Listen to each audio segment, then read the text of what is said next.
Le 1er octobre, c'est la fête nationale en Chine.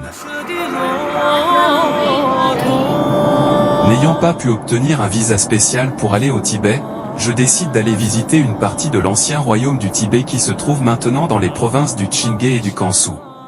Après un vol très calme arrivé à l'aéroport de Lanzhou, capitale de la province du Gansu.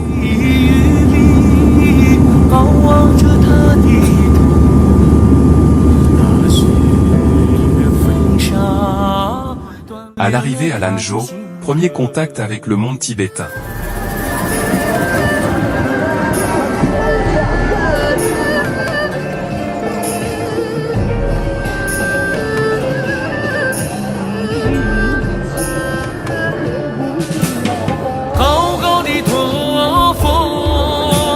Le fleuve Jaune est le deuxième plus long fleuve de Chine.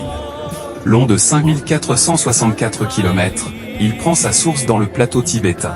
Après avoir traversé 5 provinces, il se jette dans la mer Jaune.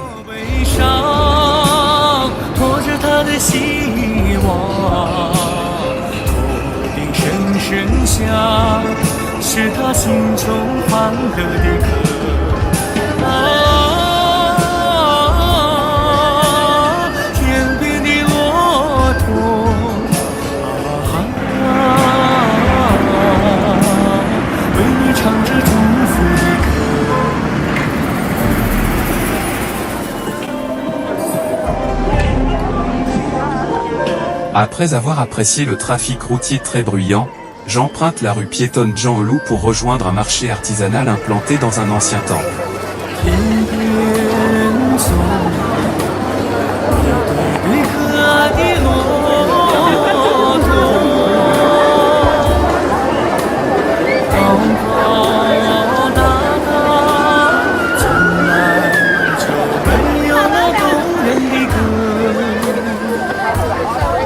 Au détour d'une allée, je découvre de jolis objets artisanaux réalisés à base de coquilles de noix.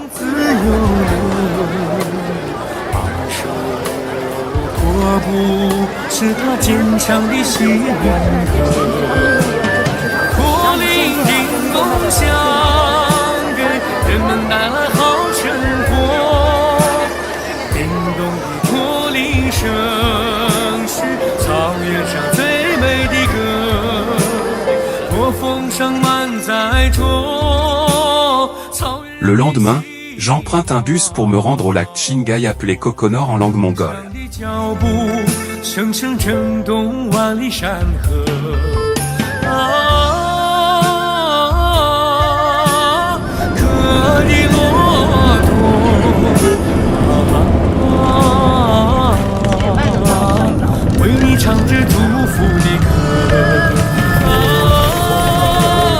Au bout d'une heure de route, après avoir longé les rivières dans un paysage montagneux, le bus s'arrête pour une pause au monastère San Pulinka.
Après cette courte pause, le bus poursuit son chemin en direction de l'île de sable au bord du lac Qinghai.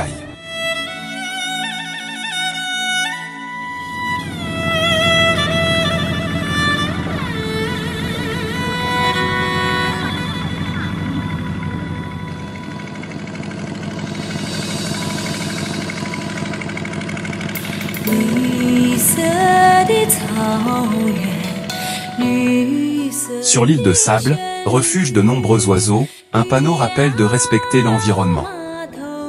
Il n'y a pas beaucoup de touristes dans cette contrée reculée.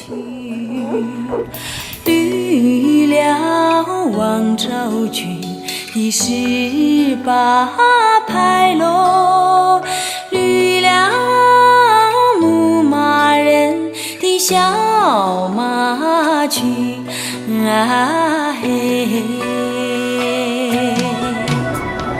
望100烟罗，100种的旅游。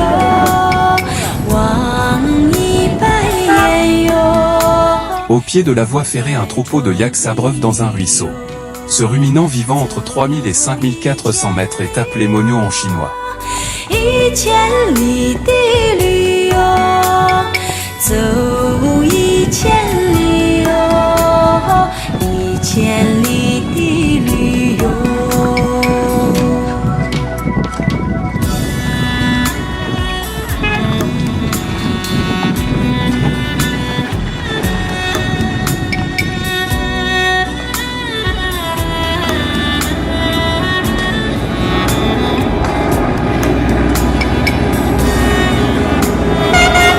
En surplomb se trouve la ligne ferroviaire qui relie le Qinghai au Tibet.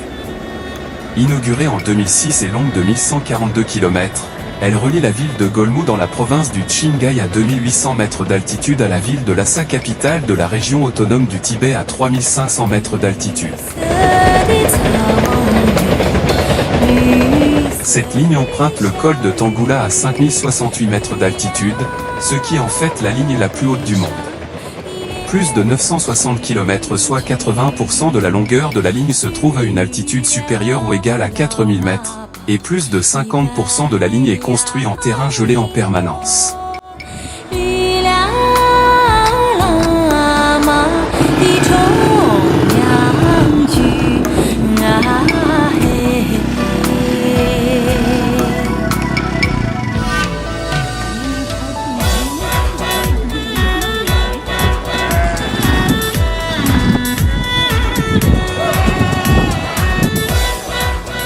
Dans cette contrée, la moto a remplacé rapidement le cheval.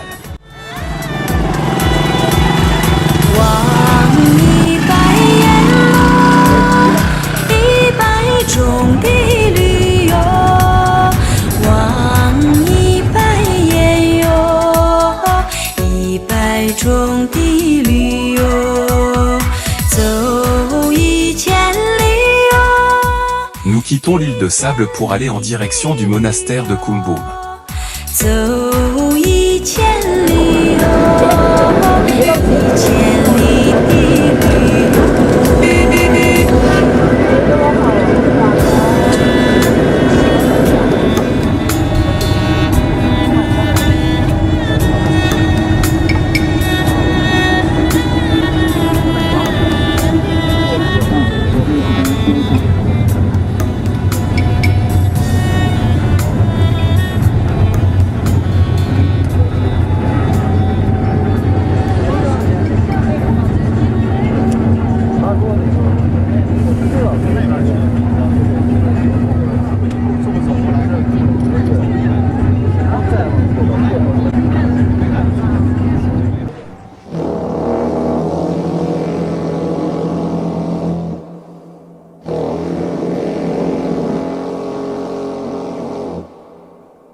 Le monastère de Kumbum, ou monastère de Jampaling en tibétain ou encore monastère de Taeher, est l'un des grands monastères de l'école Gelugpa du bouddhisme tibétain. À l'entrée, il comporte un kumbum, ou shurten de grande taille en forme de bâtiment. C'est sur le site du futur monastère Khened Tsongkhapa, le fondateur de l'école Gelugpa, à laquelle appartient le Dalai Lama. Une fête en l'honneur de Tsongkhapa a lieu du 20 au 26 du 9e mois.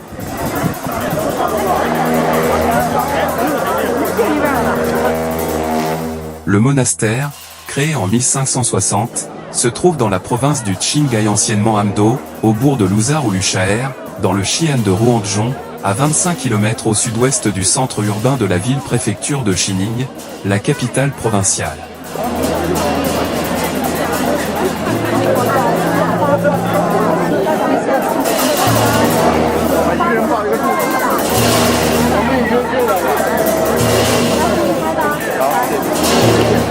票吗？这票什么样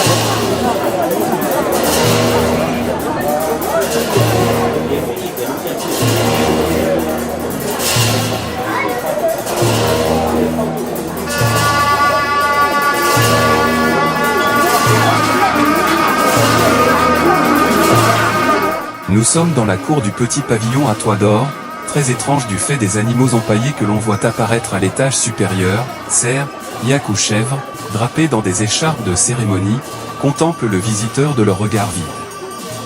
Ils ont été tués et empaillés avant d'être placés à la balustrade de la galerie supérieure, car ils étaient des démons.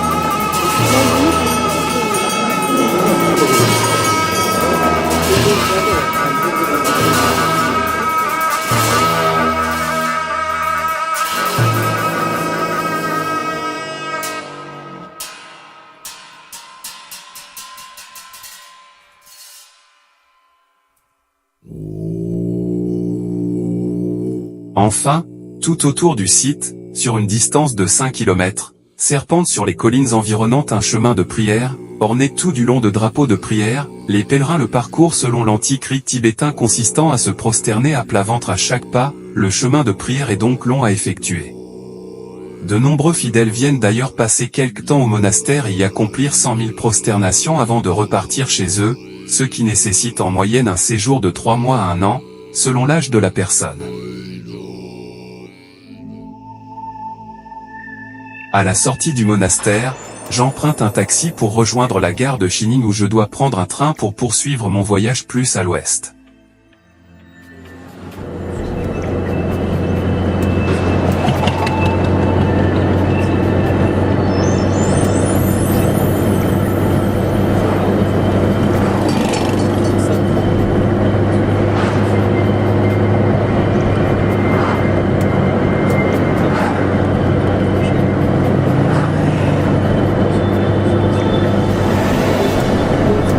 En Chine, la conduite sur route est quelque peu sportive et il faut souvent user du klaxon.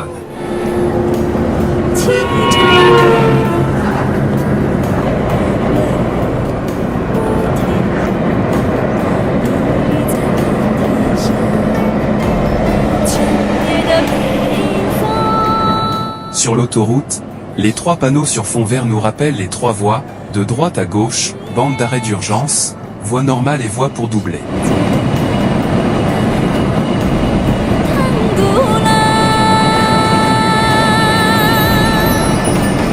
Après avoir quitté l'autoroute, nous empruntons une route normale pour rejoindre la gare de Xining.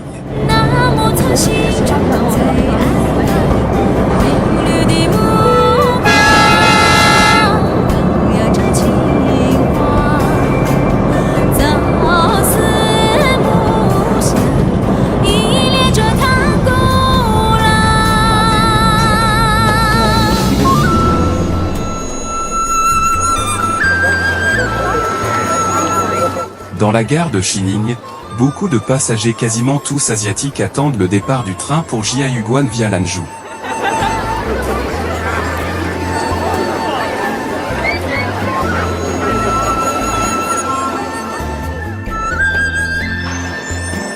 Le train part sud-est en direction de Lanzhou où il bifurquera nord-est en direction de Jiayuguan.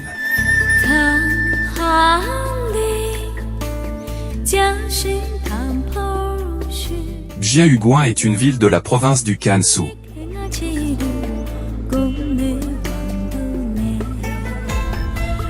Le fort de Jiayuguan marque l'extrémité occidentale de la Grande Muraille de Chine.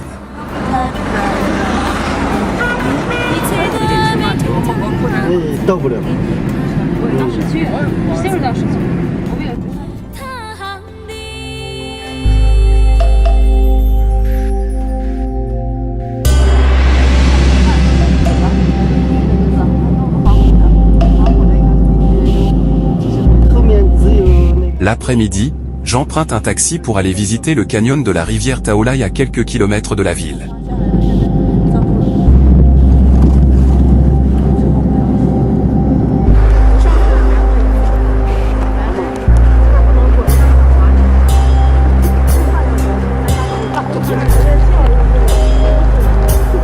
La rivière Taolai est la seule rivière de surface de la ville de Jiaxuguan, province du Gansu.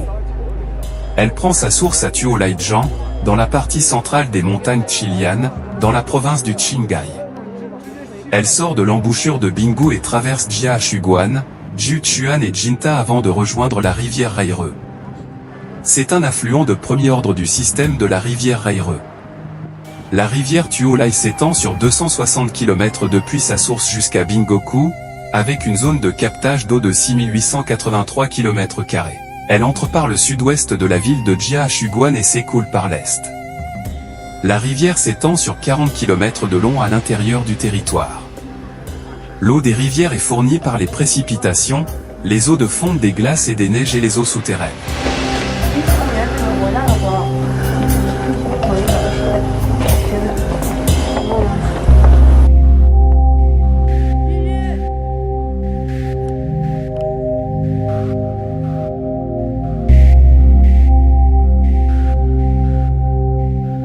Des ouvrières réparent la muraille avec un torchis constitué de la terre locale de paille et d'eau qu'elles transportent sur leur dos.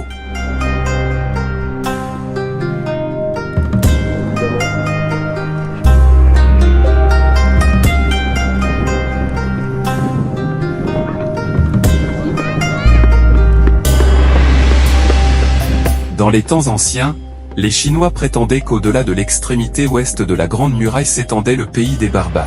Jiahuguan, ou la passe de Jiahu, littéralement, le fort de la vallée fertile, est un fort à l'extrémité ouest de la Grande Muraille de Chine, près de la ville de Jiahuguan dans la province du Gansu. Avec les forts de Tiaonenguan et de Chanhaiguan, il est l'un des principaux passages de la Grande Muraille. Il est surnommé le plus grand fort sous le paradis de la Chine.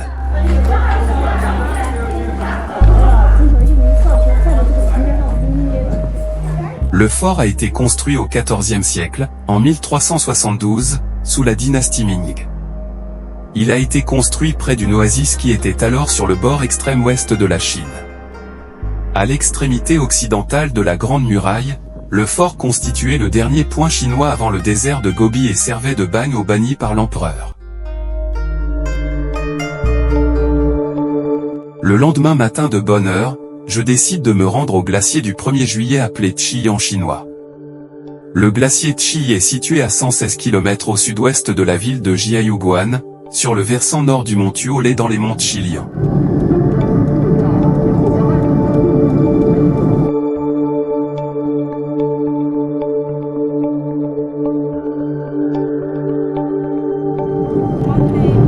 Avec 3 touristes chinois rencontrés la veille en ville, nous empruntons un taxi, pour se rendre au pied du glacier.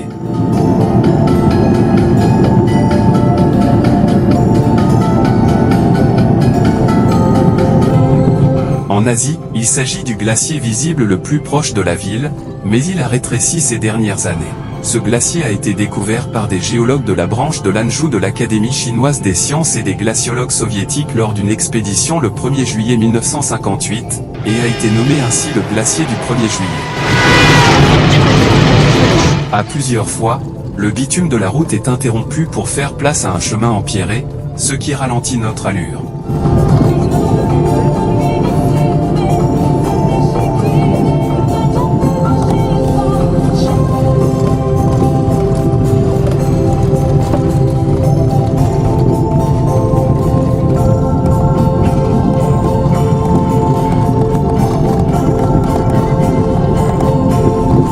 Nous faisons une petite pause, ce qui nous permet de contempler le paysage sans être secoué.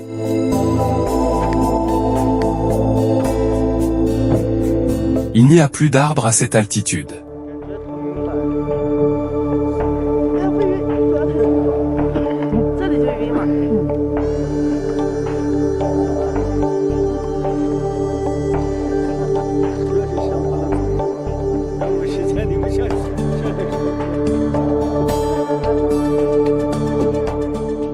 Nous reprenons la route et dans un virage nous apercevons au loin, les monts Chilian.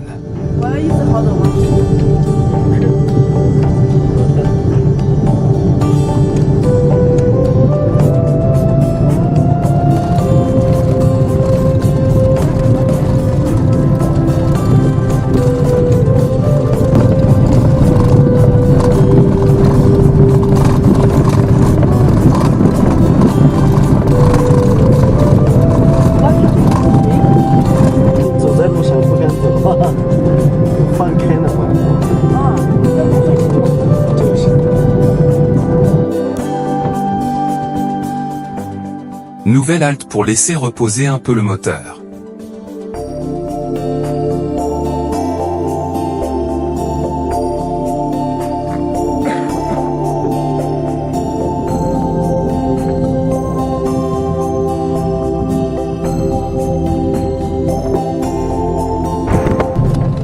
Le chemin est de plus en plus défoncé et le taxi ralentit pour ne pas endommager le bas du moteur.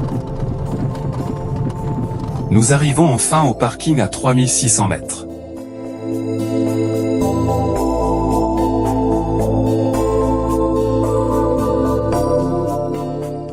Le glacier est situé sur un flanc de colline avec une pente inférieure à 45 degrés. L'altitude du pic de glace est de 5158 mètres et l'altitude du bord avant de la langue de glace est à 4304 mètres. L'épaisseur moyenne de la glace du glacier est de 78 mètres. Et le point le plus épais peut même atteindre 120 mètres.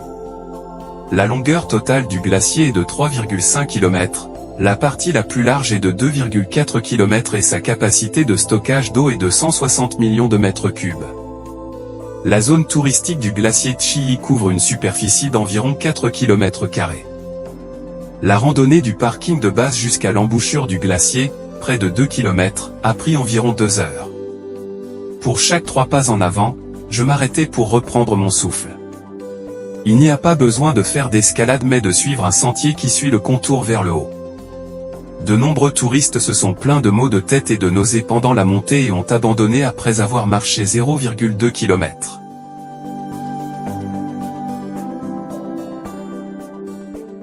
Le lendemain, je prends un train pour rejoindre plus à l'ouest la ville de Dunhuang.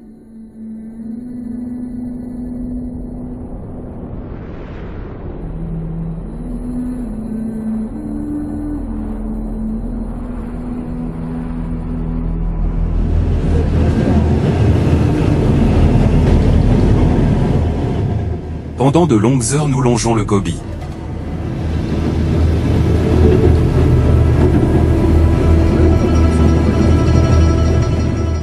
Dans le train, j'ai réservé une couchette molle à l'étage supérieur.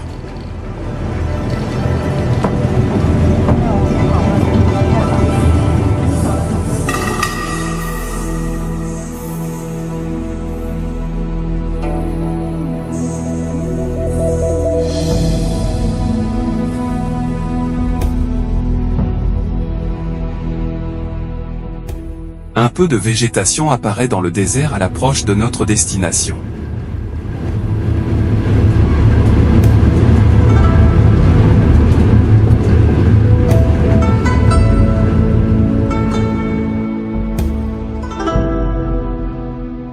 Je commence par une petite visite des grottes de Mogo. Les grottes de Mogo, Mogoku en chinois, littéralement grotte d'une hauteur inégalée, ont été ouvertes au public en 1980, seules 40 grottes restent ouvertes au public, par roulement, dont 10 en permanence. Le ticket d'entrée est cher et beaucoup de choses sont interdites, en particulier les prises de vue. Elles forment un ensemble de 492 chapelles bouddhistes ornées de peintures et sculptures. Ces chapelles ont été élaborées dans 735 grottes, dont 492 avec un décor peint et ou sculpté, et creusées dans la roche par des moines à partir du IVe siècle. Ce type de grotte aux multitudes de peintures et sculptures de Bouddha reçoivent l'appellation générique de grotte des 1000 Bouddhas. Après la visite des grottes, je retourne en ville où il commence à faire très chaud.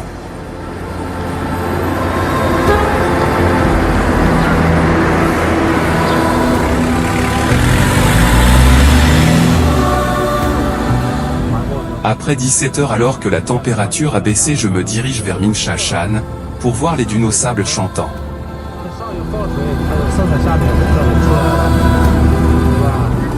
Le quartier des attractions scéniques qui renferme les dunes qui chantent, en chinois Minshashan, et la source du croissant de lune, est située à 3 km au sud de Dunhuang.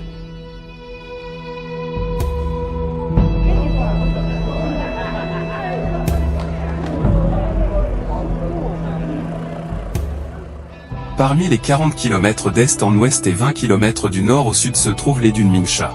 Une dune jaune surplombe de 250 mètres la source du croissant de lune, en chinois Achu et Achuan.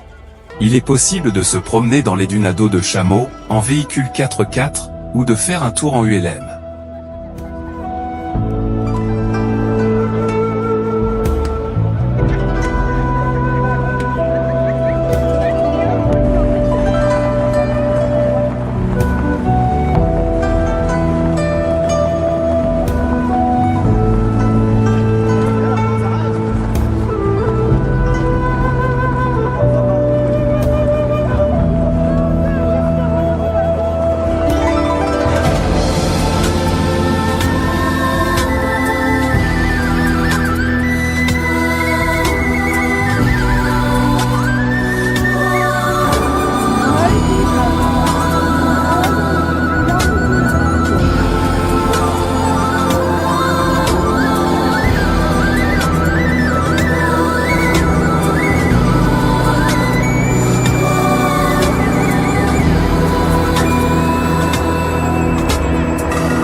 Des guêtres orange fluo sont également disponibles à la location afin de réduire considérablement l'ensablement des chaussures. Après une montée dans le sable, facilitée par un escalier en bois, les touristes s'adonnent aux joies de la luge sur sable.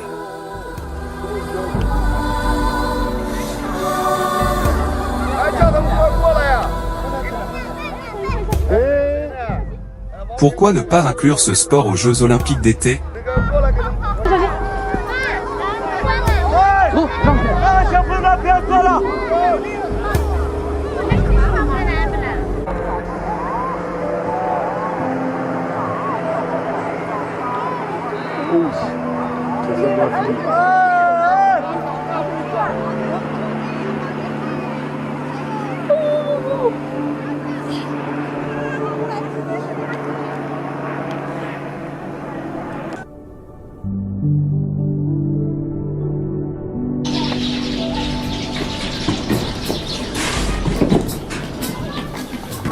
Je rejoins le plus grand marché de nuit de Dunhuang.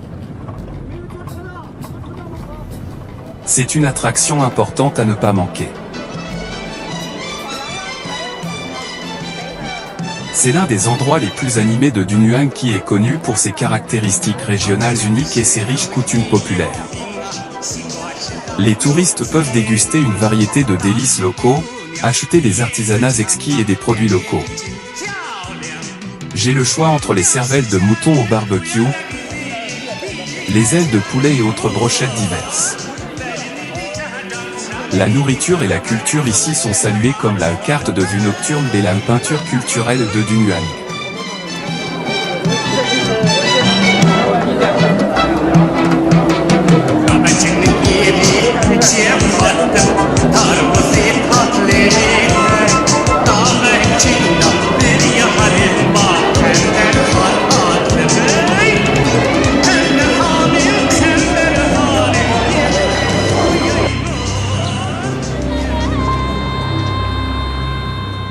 Le lendemain matin, le gigantesque restaurant a disparu, tout a été rangé et nettoyé et la rue a repris son aspect habituel.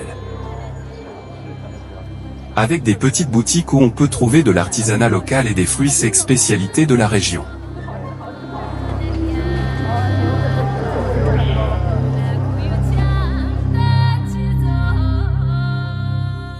Maintenant, il me faut songer à reprendre un avion pour retourner à Jinan.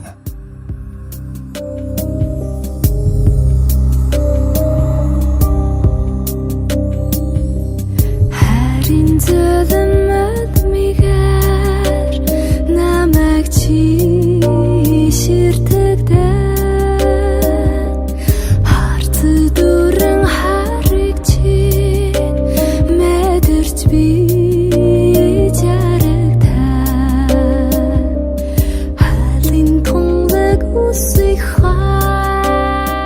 Contrairement à ce qu'ont pu écrire la même année, des journalistes d'un magazine célèbre, ayant visité les mêmes contrées que moi, j'ai toujours pu circuler librement et je n'ai jamais été contrôlé.